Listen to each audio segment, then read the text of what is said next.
What does a contraction feel like? How do I know if I'm in labor? And what does the day of labor look like? Wait, is this normal? Hey, I'm Heidi. My best friends call me Hides. I'm a certified birth doula, host of this podcast, and author of Birth Story, an interactive pregnancy guidebook. I have supported hundreds of women through their labor and deliveries, and I believe every one of them and you deserves a microphone and a stage. So here we are. Listen each week to get answers to these tough questions. Birth Story, where we talk about pregnancy, labor, deliveries, where we tell our stories and share our feelings. And of course, chat about our favorite baby products and motherhood. And because I'm passionate about birth outcomes, you will hear from some of the top experts in labor and delivery. Whether you are pregnant, trying desperately to get pregnant, or you just love a good birth story, I hope you will stick around and be part of this birth story family. You guys, my book is out. It is out in the world. I cannot believe it. I have been writing it for several years, and it's just mind-blowing. Birth Story, Pregnancy Guidebook and Journal is a one-of-a-kind discovery into your pregnancy that provides you education through storytelling. So what's it really about? In the 16 years that I have served women with every personality type, I noticed there was a huge disconnect between what my clients were craving for childbirth education in a book and the books that were actually available on the market. There seemed to be unlimited resources if you are looking for an unmedicated birth or a natural birth or a home birth. But there just weren't a lot of resources for my clients who were part of the 92% of women birthing in a hospital and very much open to medical interventions like an epidural, nitrous oxide, and opioid medications. So I wrote that book to fill the gap for you.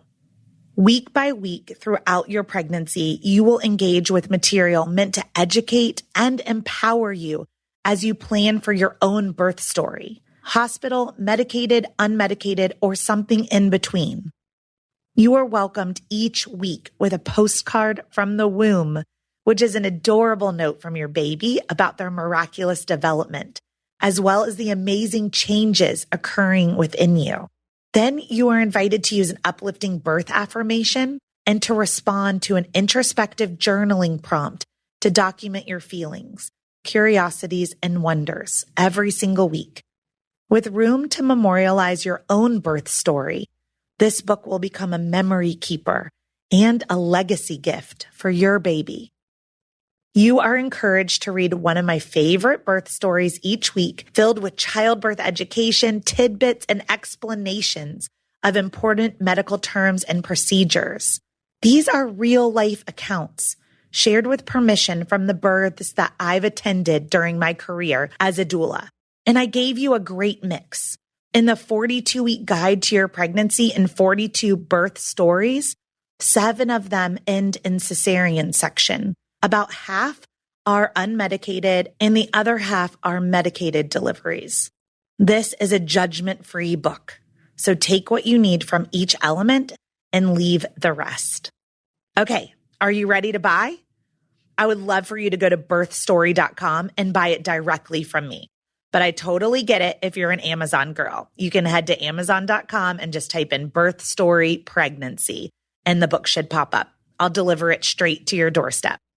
And I would venture to say that you might be an audiobook kind of woman because you're listening to a podcast. So if you would prefer to listen to this book, then I have recorded it and it is available for download at audible.com or on your Audible app. Thank you for being part of the Birth Story community. I am so excited for you to have this book in your hand once you've purchased it and it has arrived. I hope that you will give me your thoughts and feedback, and don't forget to take a selfie with your book and post it on Instagram and tag at Birth Story Podcast. Dr. Kendra, welcome to the Birth Story Podcast. Thank you, Heidi, for having me. I'm excited. Thank you. Oh my gosh. Thank you for being here. It's incredible what you're doing, what your life purpose is, that you're a new mom. So today, everyone that's listening, we have Dr. Kendra on. And Kendra, tell us all about who you are, what you're doing, what your mission is. And then we're going to hear all about your birth story. And yeah, exactly what it's like when you're an obstetrician and then you become pregnant and, go to have your own baby. So tell us a little bit.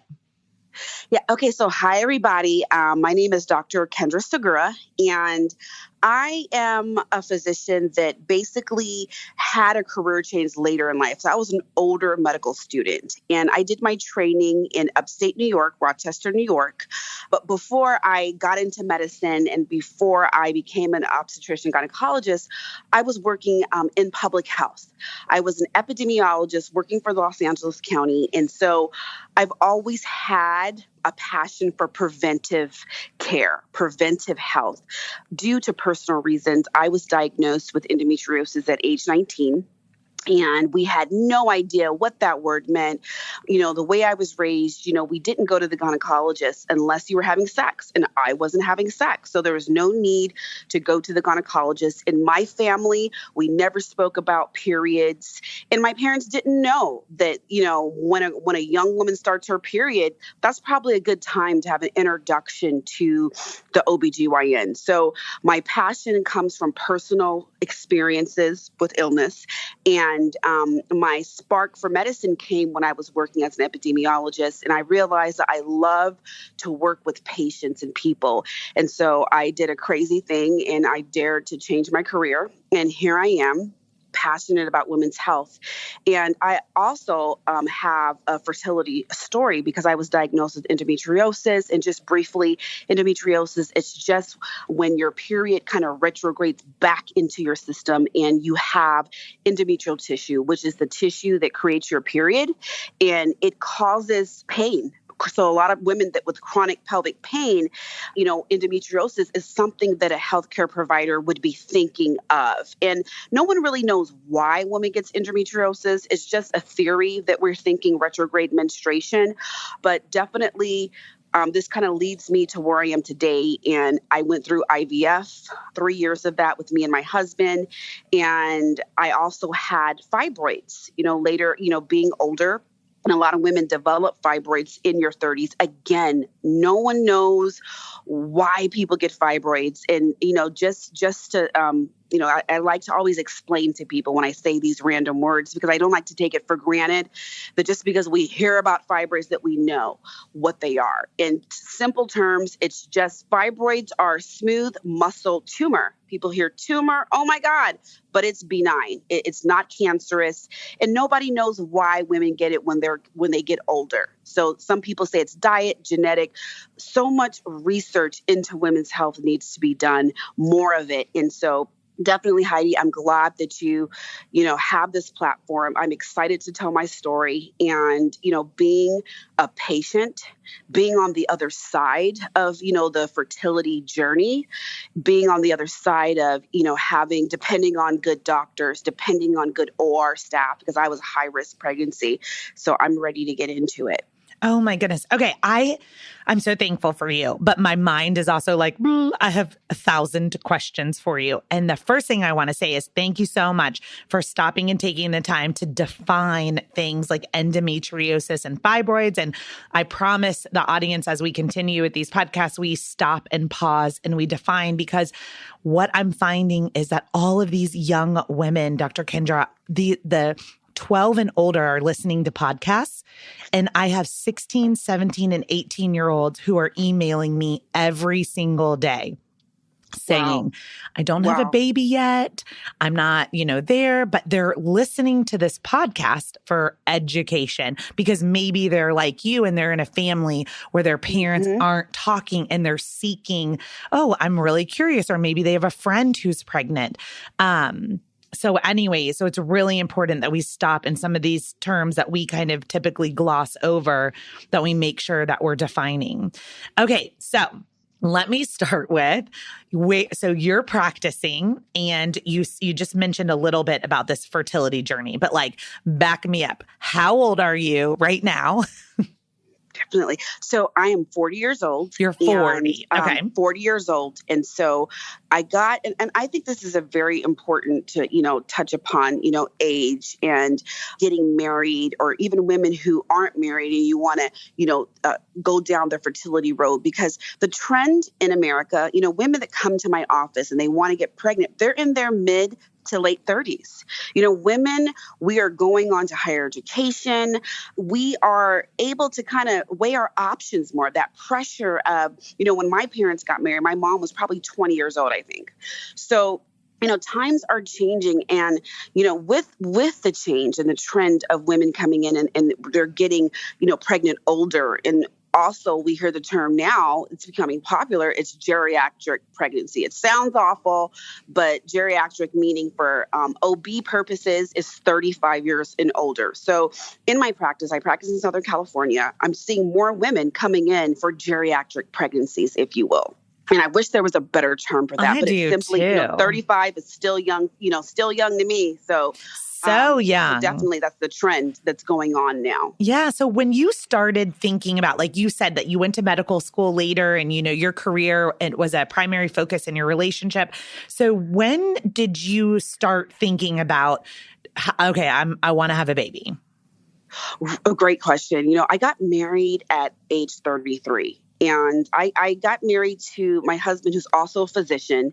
And, I didn't have time to really date. So you kind of date who's around, so just being so career driven. And again, I changed my career, so it was like, really, I had to make a decision. Like, okay, Kendra, so you're not going to get married, early, and you're going to like push off having babies. So I did know that, but I didn't know, how late I was going to be pushing it. And I always knew, because I got diagnosed at age 19 with endometriosis. I always knew in the back, way in the back of my mind, my gynecologist told me, you might have problems, having babies, and as a 19-year-old, at that time I was a tennis player. I played college tennis. Boyfriends and, babies was the last thing I was thinking about. But I never did forget that he told me that I might have problems getting pregnant. So, keep that in mind. And I older now, and I look back, and he was my gynecologist for many, many, many, many, many years.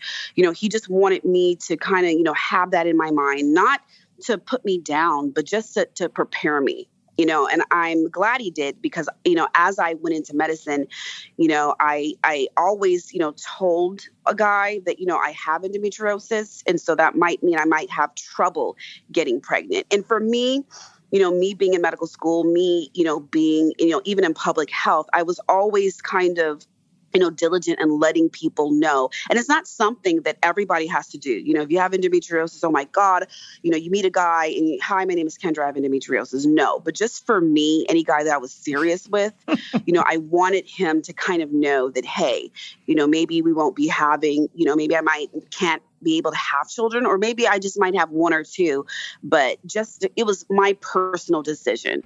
So anyway, so what I want to hear next is, okay, because you're a physician, did you just say, okay, I have endometriosis and this might be a problem, so like, let's just go get IVF? Or did you try to get pregnant naturally first? Right. Okay. So age 33, I got married. I was still an OBGYN resident, and my husband was internal medicine. And, at that point, I stopped birth control, because birth control is a great way to suppress endometrial tissue. And so I stayed on that. I was a good girl. I listened to my gynecologist, and I stayed on that for many years. And so when I got married, I stopped birth control. And so when I stopped my birth control for about 3 years, that is when me and my husband were trying to conceive naturally.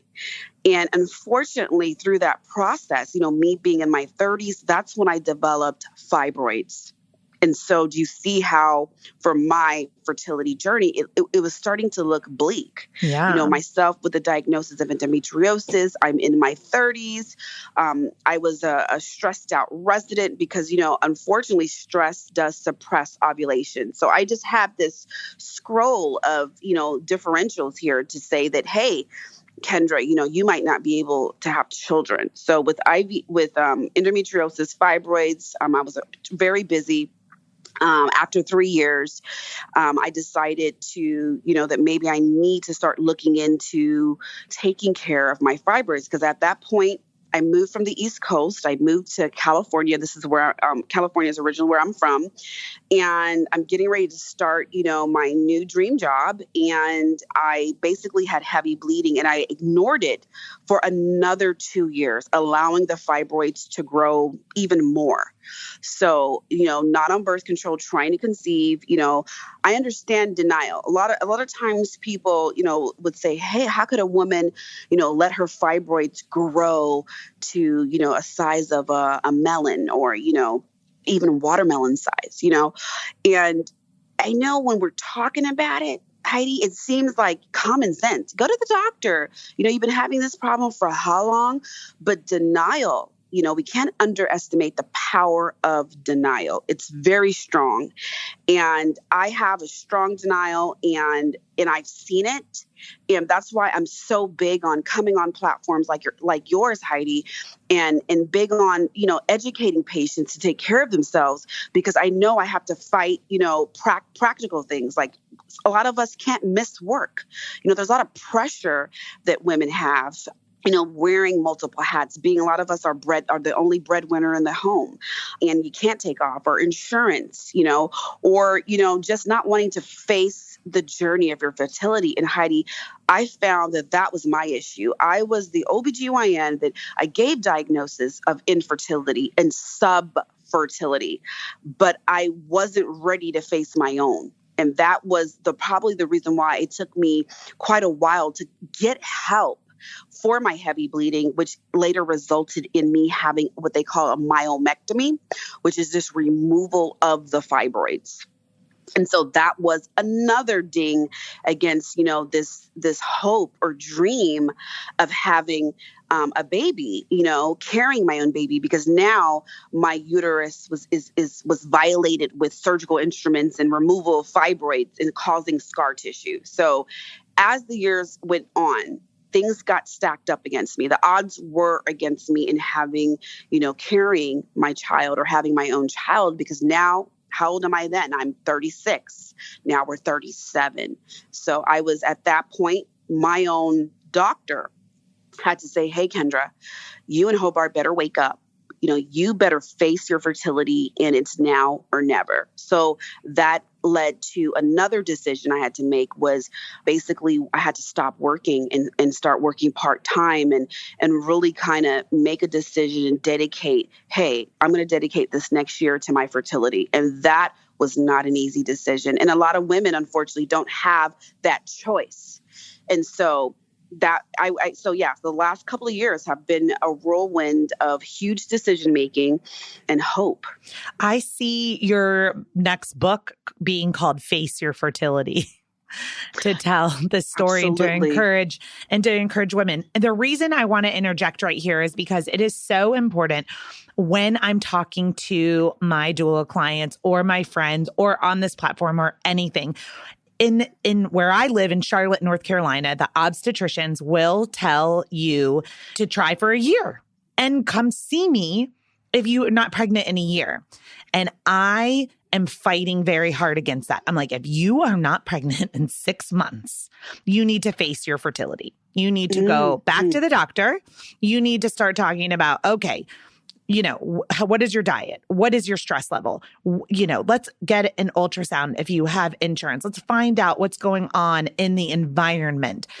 But, to not have any pregnancy at all when you're ovulating for 6 months. And again, I'm not an obstetrician, but I just see people waiting too long, So, and so in your what you're case, doing, Heidi, well, what you're doing is so just to get out the medical definitions, just so, women can be clear, because a lot of times, and the reason why I'm on the internet is because, I welcome, women, sending me, DMs, private messages. And what a lot of private messages I find is that the women are going to the doctors. They just want to double check to say, hey, I know you're not my doctor, but this is what's going on. And I encourage that, Heidi, because, asking questions is key. And what you're doing is you're saying, hey, a girl who is younger than 35 years of age with no GYN history, meaning no diagnoses of fibroids, of endometriosis, of polycystic ovarian syndrome, a woman who is healthy with no diagnoses, and that woman has 1 year to try to get pregnant, because in 1 year, 80% of healthy women younger than 35 can get pregnant. And the other percentage takes a year and a half.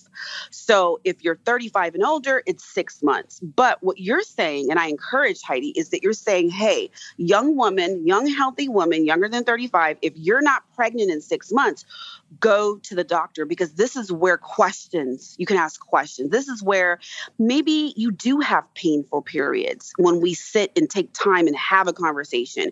Maybe you're not getting your period every month. Maybe you're spotting after sex, or you're spotting in between periods. So going to the doctor, the gynecologist, after 6 months, being younger than 35, that's just you gathering information, and you might let the physician together. You guys can uncover, hey, wait a minute, maybe you do have a diagnosis of PCOS and we don't know it yet. So you know what? I encourage that. And so that's why I kind of like to say, this is why doctors say that. And maybe this is why you should be an advocate for yourself, because if you don't want to lose time, a year is a long time to then find out you have something going on that you probably could have fixed if you had more doctor visits. So I applaud you for that, Heidi. Yeah. And another thing too is that, at least with my doula clients, a significant portion of them have a male factor infertility. And so we spend all of this time as women thinking it's my responsibility to get pregnant and it's my body. And in your case, it seems to be, it was a female factor, Right. fertility. But let's not gloss over that, Yes. the shape of the sperm, the amount of the sperm, the motility of the sperm, that there are Heidi, lots you know why of... we can't gloss over it? You're right, because it's 30% male factor, and 30% is not zero.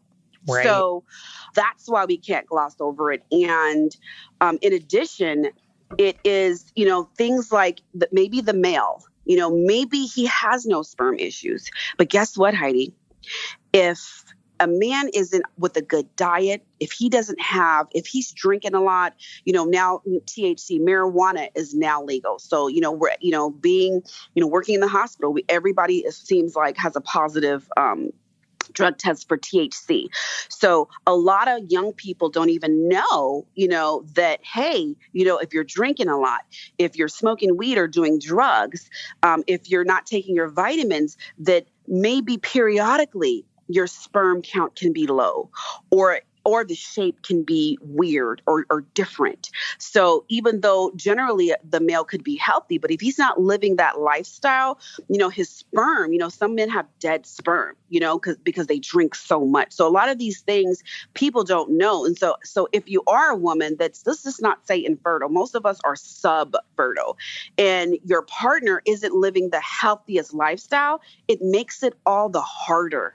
So definitely, like I said, 30% is not zero. So for sure, if it's taking you months, 6 months, and you're with the same partner, maybe both of you guys should go to the doctor. I always encourage, the partners, the males, to go to their primary care doctor, because a semen analysis, it doesn't hurt, and it tells you a lot. And it kind of gives you a reality check. The diet, our lifestyle does attribute to having good sperm, having good eggs. Hey, it's Heidi. I'm interrupting the podcast to let you know about a free resource that I've created for you at birthstory.com. All you have to do is go to birthstory.com and then click the tab that says The Workbook. Once you put your email address in, an entire resource library of all of my secret sauces are available to you for free as my thank you for listening to the Birth Story podcast and being part of this community. At birthstory.com, under the workbook, you will find a birth plan template, articles on circumcision, delayed cord clamping, flipping a breech baby, packing your hospital bag, acupressure points, placenta encapsulation, and so much more. There are over 20 free articles ready for you to download at birthstory.com. Now let's get back to this amazing episode. So Kendra, through all of this, you and your husband decided to go down the IVF journey. And how long did it, or how many transfers did it take for you to get pregnant via IVF? Okay, so my journey with being on a fertility treatment, reproductive technology, wasn't straightforward because, again, I am a physician, and people kind of sometimes women don't understand how you could put your career ahead of things, but when you sacrifice like I did, and when you have a strong denial like I do, and it was really hard for me to face my fertility for me myself. I delayed everything. So I got a little depressed when I realized that I had to have my fibroids removed. And I was kind of forced into that because I had heavy bleeding. And I'll just tell a quick little story. And I'm telling this and I'm being transparent because, I want to identify with people out there. And I understand that, when you are just refusing to get help, I totally get it because I too am that patient. So I was doing a procedure on a woman in the office, and I was trying to sample her endometrium because she had abnormal uterine bleeding. That's what we call it. And this woman, she didn't get help for a very long time, and it was just a bloody procedure. Blood was everywhere. And my nurse, at the end of the procedure, my nurse was, there helping me. And I was thinking, geez, Kendra, this is really bloody. And my nurse, gently and kindly said, Dr. Segura, you're bleeding. And so what happened is that I was bleeding on the procedure seat and bleeding through my scrubs. So the patient was bleeding, I was bleeding, and I then went on to have intense abdominal pain. That's called dysmenorrhea, is when you have painful periods and passing large sized clots. I literally felt like I wanted to pass out. And so after that day, I just changed my scrub. I still didn't go home. I continued. That day was an in-office procedure day for me. And so I should have went home. But I said, you know what, let me change my scrubs and let me continue the day. It wasn't until I got home with my husband where he, said, you don't look good. You look like you need a blood transfusion. And my husband said, Kendra, if you don't get help now, you're going to end up getting help when I have to take you to the ER and you have to get a blood transfusion and then you have to have surgery. So you choose. You either have unscheduled surgery or you have a game plan. You get your doctor and you have a game plan. So that was my huge wake-up call because unscheduled surgery is never a position that you want to be in. And as a physician on the other side of that, I do unscheduled surgeries all the time, but it's not the best. It's not the optimal situation to be in. So at that point, me and my husband decided to freeze our eggs, freeze my eggs. And then basically this is, probably be another talk. But as far as fertility goes, it's embryos have a better chance of surviving versus eggs alone. So I'm fortunate enough to already have a husband. So we decided to freeze embryos at that point. And the reason why is because I know that after I have my fibroids removed, I have to let my uterus heal. For at least 6 months, you should let your uterus heal before you begin any fertility treatments. And so that's what we ended up doing. We ended up freezing our embryos, and I had my myomectomy. And then after that, I healed for probably a year. I let myself heal for a year because work got in the way, life got in the way. And then we did one cycle of IVF. And just to a lot of times people, IVF, especially with the trend of a lot of movie stars getting pregnant older, in their 50s, late 40s, having twins. And now with genetic editing going on, people are, they know you can choose the sex. So that is basically, I have to fight that because people are misled because the way the media portrays it is something easy. And so a lot of women are coming in and opting to do fertility treatment because they want to start choosing, what kind of baby they want, what sex they want, and twins or not. And so that is a huge, I want to say misnomer, for lack of a better term, because that is like, no, you don't choose this. And so basically kind of got off track there because I'm so passionate. No, it's about really good educating. though, because, what I know about IVF is that you have to take hormones, the pH balance in the uterus. I mean, like it has to be this perfect environment before this transfer. It is not an easy thing. It's not easy emotionally. It's not easy physically.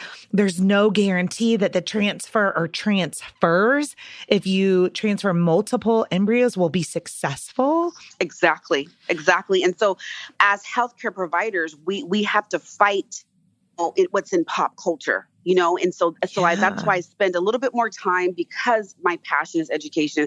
I spend a little bit more time with patients, educating them, because they go back to their friends and they can tell their friends. So, you spend time and you educate one person, they can go and educate, many more, that women that wouldn't typically come see the doctor.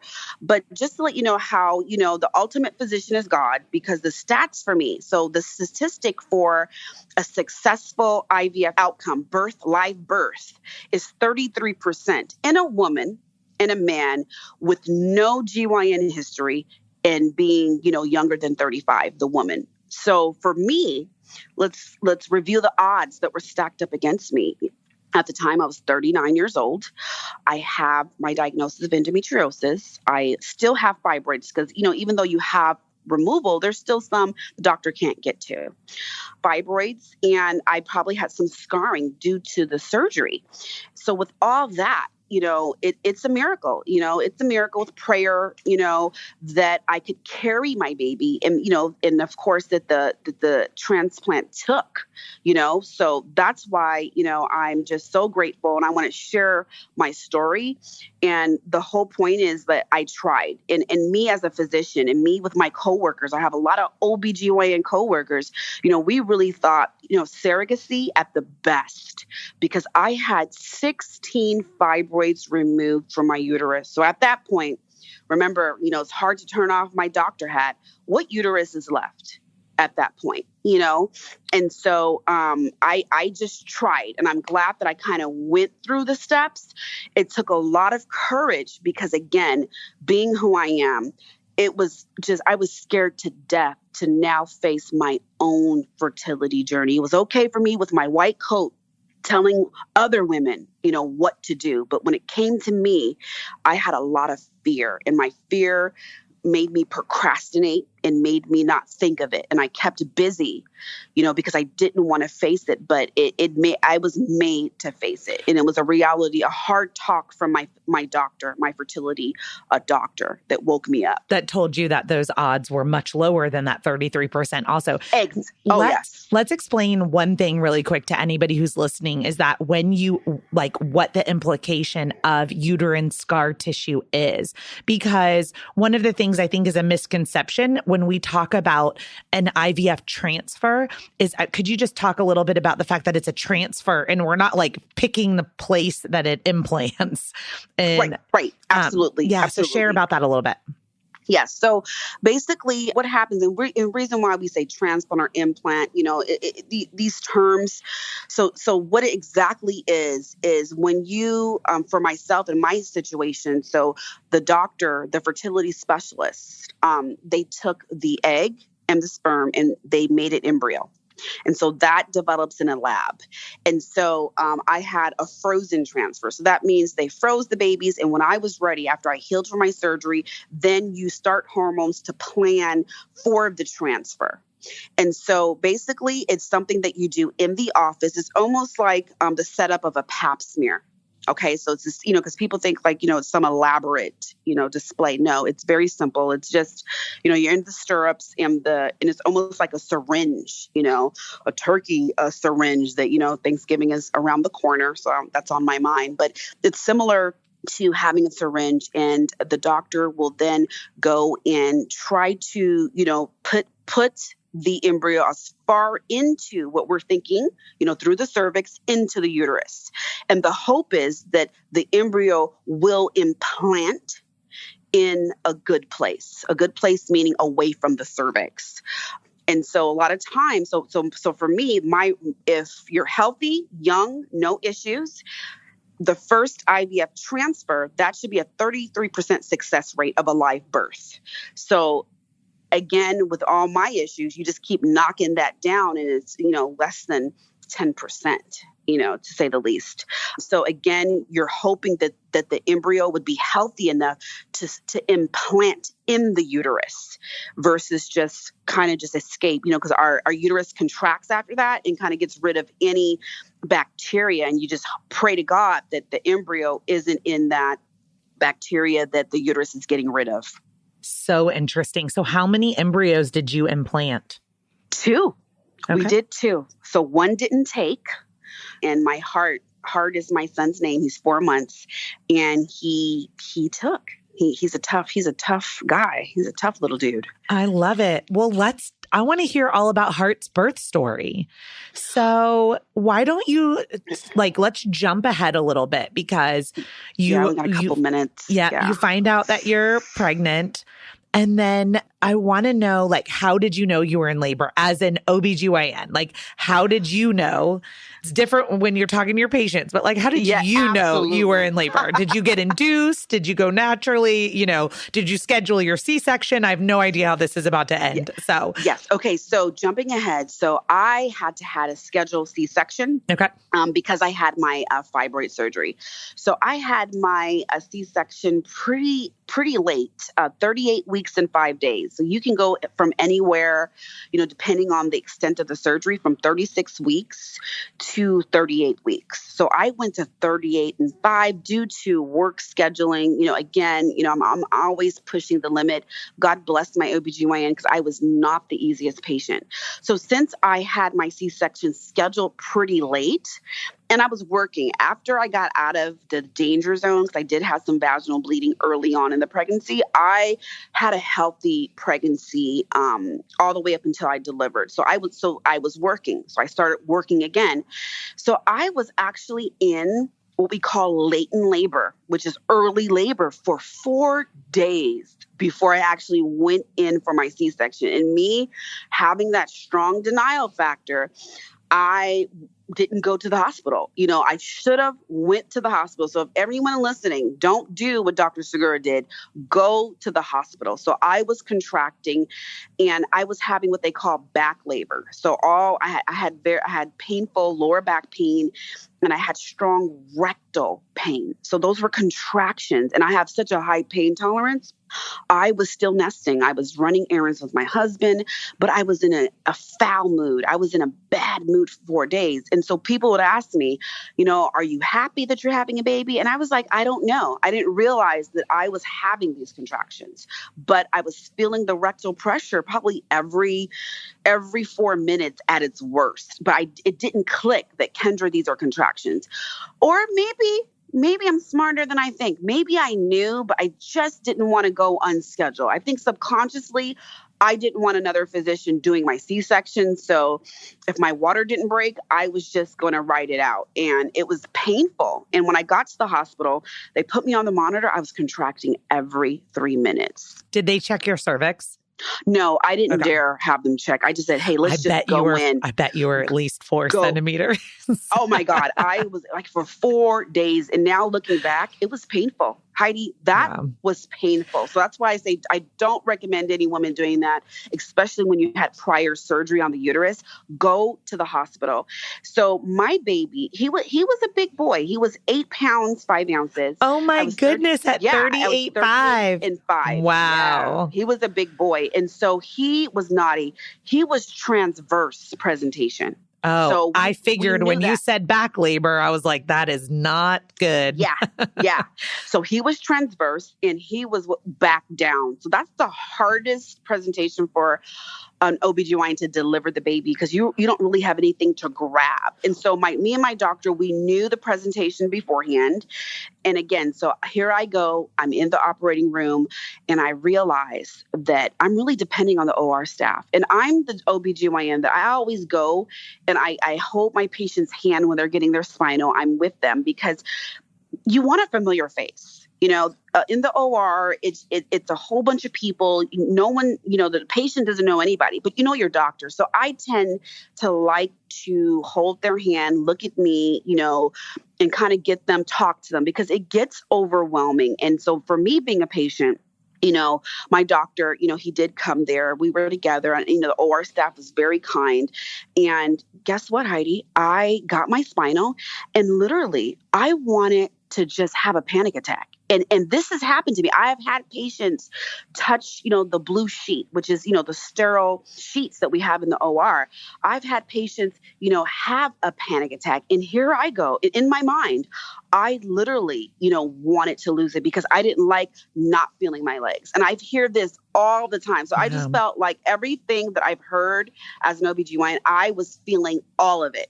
And so my anesthesiologist was so kind. This is when I'm getting reminded the anesthesiologist is very important in a C-section because they're on the other side of that blue sheet with you. And he calmed me down. This hospital was so kind. They allowed my husband and my sister to be in the OR room with me. And I was out of it, Heidi, but I knew every step that my OBGYN and the assistant, I knew every step, meaning when they start the skin incision, when they're, at my fat, getting down to my fascia, getting to my uterus. I knew the point when they were trying to get my baby out. And Heidi, this is where it turned into a soap opera or, I guess for a split second, a nightmare, if you will. It took 4 minutes for them to get my baby's head out. Yeah, because of that position. 4 minutes. Wow. And I have to tell you the normal because you won't be able to appreciate 4 minutes unless people know the normal. So really, when the physician cuts at the uterus, it takes probably 30 to 45 seconds, the minute at the most, to get the baby out. This took 4 minutes. Now, were they talking to you? Were they telling you or was everybody quiet? Everyone was quiet and every surgeon has their own style. But, I love to talk. So I'm the assistant and the surgeon. I talk things out, especially after it hits a minute. When it's taking longer than a minute, this is when most people will talk things out, like say, hey, because at this point, remember I told you my baby was transverse. So the surgeon has to make the decision at the time, am I going to make this baby breech or I'm going to turn head down? So this is the decision you make once you kind of get in there to see what's going on. And so it was complete silence. But again, I couldn't even talk myself because of all the medication. But I was with it. I literally, when it got to 2 minutes, I wanted to reach. I have a long arm. I wanted to reach over and get him out. Do you know what I mean? Yeah. So this was nerve-wracking. So finally, my doctor does a great job. He gets the baby out and there's no cry. I mean, how many times have I delivered babies and we love to hear that cry, and everybody takes a big sigh of relief. There was no cry.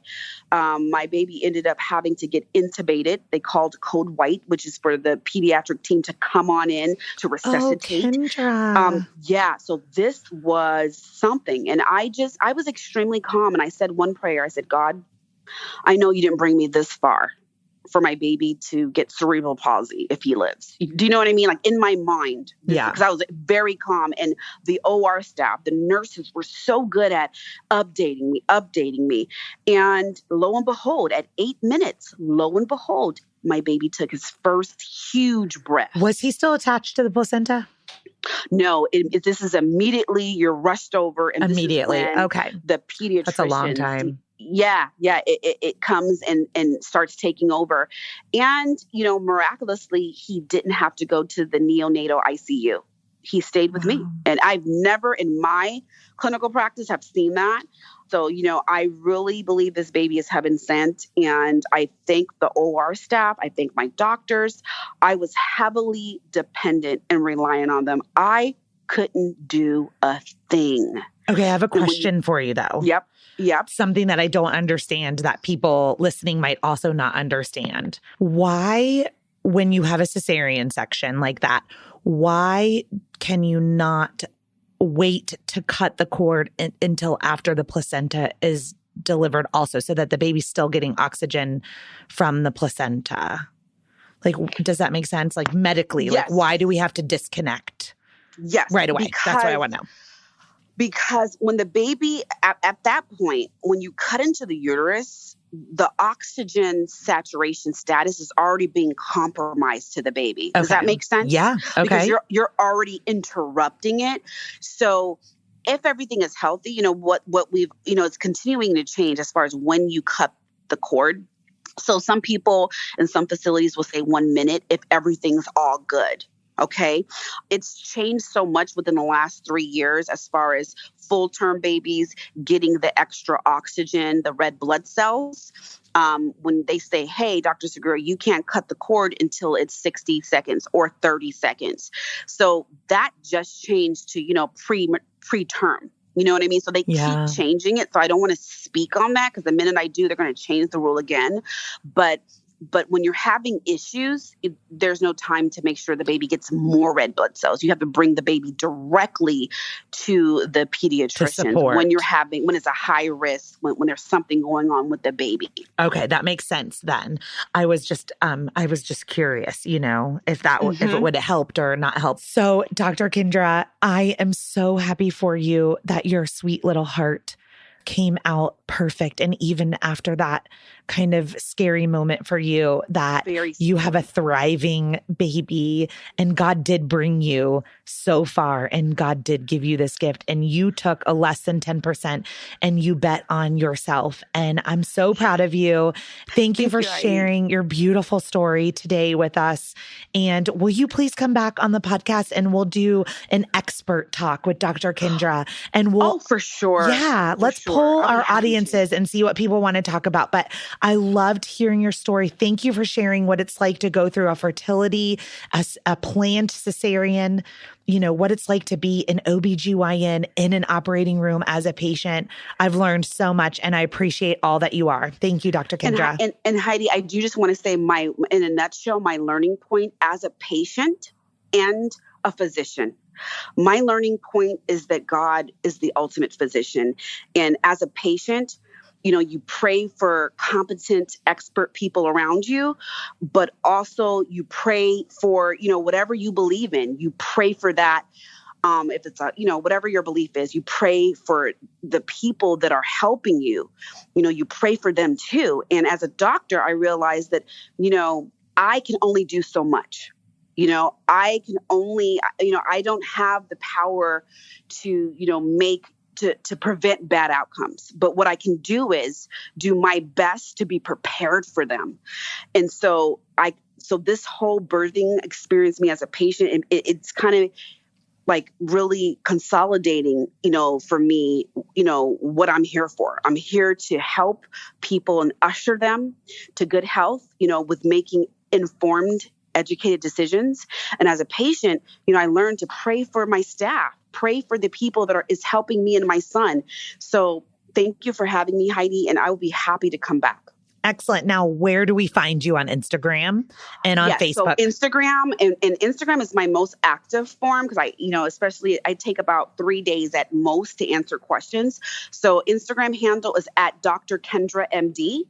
And that's the same for my Facebook. So everything is, Dr. Kendra MD. And that's also for my website as well. Perfect. We'll send you some new followers. Thank you so much, Dr. Kendra. Have a wonderful day. You too. Thank you so much, Heidi. Talk to you soon. You too. Bye. Okay. Bye-bye.